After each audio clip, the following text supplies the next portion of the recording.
Sierra Leone. Mainstream media silent on corrupt Sierra Leone government after protests. The mainstream news media is silent on the events leading up to the anti-government protests in Sierra Leone that left 13 civilians and 6 police officers dead, after claiming that the cost of living has increased by 40% in the last few weeks. Sierra Leoneans began barricading the streets of the capital, Freetown, and throwing rocks at police while chanting, "Bio must go." President Julius Maada Bio, who has only 10 months left on his current term and is expected to run for re-election, is presently in the United Kingdom on a private visit, according to Coco Rioko. One of the few Sierra Leonean independent newspapers critical of the Bio administration, the Sierra Leone Telegraph, reported on August 9, 2022, quote, allegations of misappropriation of almost £100,000 by Sierra Leone's Ministry of Finance to fund the president's latest holiday abroad, with the country in economic turmoil, unquote. Of the 8 independent Sierra Leonean newspapers, only 2 had covered the demonstrations by Wednesday night. These 2 periodicals are critical of the Bio administration, citing the president's record of intimidation against his political opponents.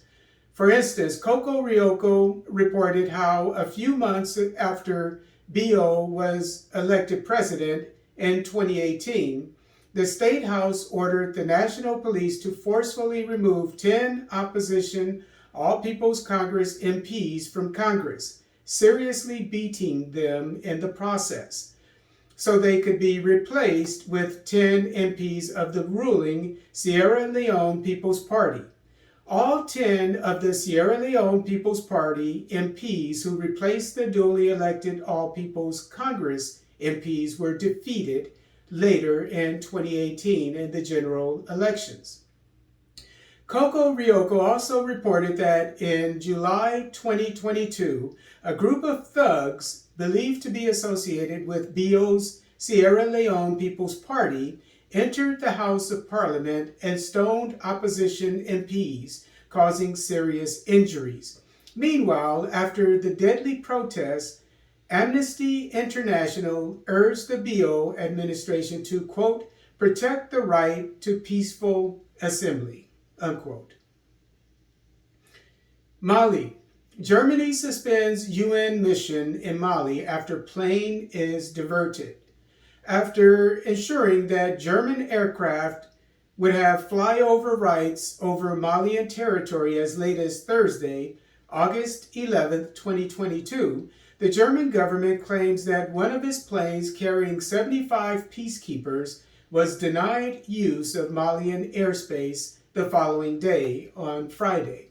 The German government has therefore suspended most of its operations in support of the UN MINUSMA mission in Mali, according to Al Jazeera.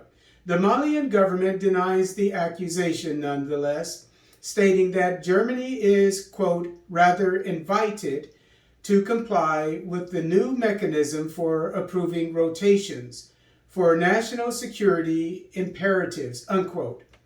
According to Le Quotidien, the aircraft was to fly over Mali to neighboring Niger and eventually to Spain. German troops are tasked with MINUSMA with conducting reconnaissance missions in Mali and providing transport flights. Mali. Mali announces the payment of outstanding debts. The Malian Finance Ministry announced on Friday, August 12, 2022, that it had paid off all its debt arrears since economic sanctions were lifted on the nation on July 3, 2022. According to Cambridge Dictionary, debt arrears are, quote, an amount of money that was owed on a particular date, which was paid late or has still not been paid, unquote. The Malian government had missed over $300 million in bond payments after it was sanctioned by ECOWAS in January 2022 for the junta delaying democratic elections.